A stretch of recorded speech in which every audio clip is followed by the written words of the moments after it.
হাতে গোনার কয়েকটা দিন বাকি, আর আমি চলে এসেছি গড়িয়াহাটে প্রশান্ত পালের স্টুডিওতে।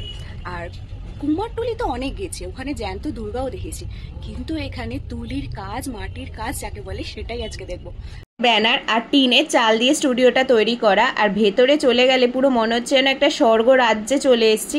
আর এই যে সামনেই যে এই ঠাকুরটি পুরো ফুল রেডি হয়ে গেছে, একদম বেনারসি শাড়ি পরে, এবং কার্তিকের গলায়, গণেশের গলায়ও যে চালাটা আছে সেটাও কিন্তু বেনারসি শাড়ি, পুরো রিয়েল বেনারসি শাড়ি দিয়ে সজ্জিত। আর এই ঠাকুরটি রাজস্থানে যাচ্ছে, মানে টাটা রাজস্থানে। ভাবা যাচ্ছে প্রশান্তদার ঠাকুর কিন্তু মানে আস্তে আস্তে বিদেশেও যাওয়ার জন্য রেডি হয়ে যাচ্ছে যাকে বলে।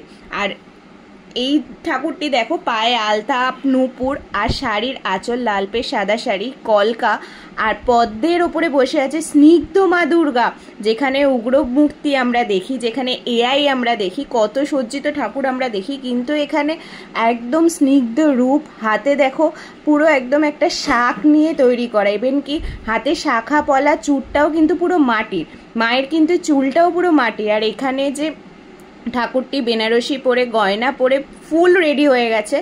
এই মাও কিন্তু আজকে বিহারের উদ্দেশ্যে রওনা দিয়ে দেবে।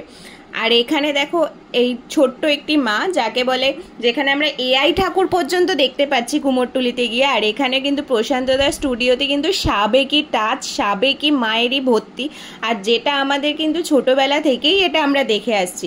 আর এখানে মানুষরা যারা কারিগর আছে তারা কিন্তু মায়ের চালা তৈরি করছে। আর এখানে প্রশান্তদা নিজে মায়ের চক্ষু দান করে, আর নিজে কিন্তু লাস্ট টাচ দেয়। আর নিজে যখন চোখ দান করছে তখন কিন্তু সে বসে আছে, বসে পুরো হাতে ধরে তৈরি করা। আর এইখানে দেখো এই ঠাকুরটি পুরো তৈরি হয়ে গেছে, তবে রং কিছুটা বাকি আছে। আর এখানে কিন্তু এই দুর্গা ঠাকুরটার দেখো পুরো চুল থেকে শুরু করে মুকুটটা কিন্তু অনেকটা হাইটের, প্রায় এই ঠাকুরটা হচ্ছে তোমার 13 থেকে 14 ফুট হাইটের ঠাকুর। আর এখানে কিন্তু গয়না যেটা পরে আছে, ইভেন তোমার যে গাঁদা ফুলের মালাটি পরে আছে মা, সেটাও কিন্তু মাটিরই তৈরি। আর এখানে কিন্তু গণেশ ঠাকুর পাগড়ি পরা আছে, আর মায়ের মুকুটটা কিন্তু আলাদা রকমের, একটা আলাদা সজ্জিত হচ্ছে। আর এই ঠাকুরটি কোথায় যাচ্ছে, এটাও কিন্তু বাইরে যাচ্ছে, তবে কোথায় যাচ্ছে আমি জানি না। তো ঢাকের সাজ দেখেছি, কিন্তু এরকম মাটির সাজ মনে হয় আমরা এই প্রথম দেখলাম।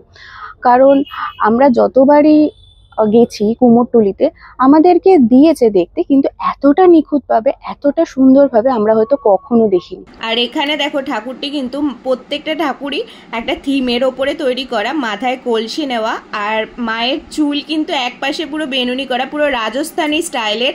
আর পুরো কাজটা, পুরো রংটা হচ্ছে টেরাকোটার কাজ। আর এখানে লাস্ট ফিনিশিং একদম চলছে। এই মাও কিন্তু তার মণ্ডপে যাওয়ার জন্য পুরো রেডি। আর এই মাকে দেখো নীলকণ্ঠের মালা পরে একদম স্নিগ্ধ রূপ ধারণ করেছে যাকে বলে। আর লাল পাড়, সাদা বেনারসি পরা। আর প্রশান্ত পালের স্টুডিওর প্রত্যেকটা ঠাকুরই কিন্তু কোনো অন্য শাড়ি না, প্রত্যেকে কিন্তু একদম রিয়েল বেনারসি পরা। আর যে মাটির যে কাজগুলো, মাটির যে শাড়িগুলো, সেইগুলোও কিন্তু পুরো একদম বেনারসিই তৈরি করা। অন্য কোনো কাজই এখানে অ্যালাউড হয় না, নাকি প্রশান্তদা করতে চায় না। আর এখানে প্রত্যেকটা গলিতে গলিতে এত অপূর্ব মায়ের এক একটা পটচিত্র, আর এতটা সুন্দর লাগছে দেখতে, পুরো একদম যেন আমরা চোখ পুরো ধাঁধিয়ে যাচ্ছে যাকে বলে।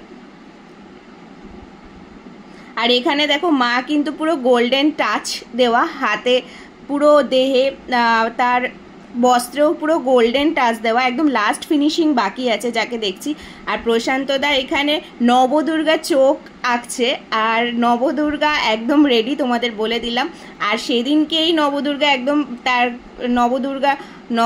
চলে যাওয়ার জন্য রেডি হয়ে গেছে। ভিডিওটি কেমন লাগলো তোমরা জানিয়ে দিও, আর যদি ভালো লাগে লাইক করে দিও।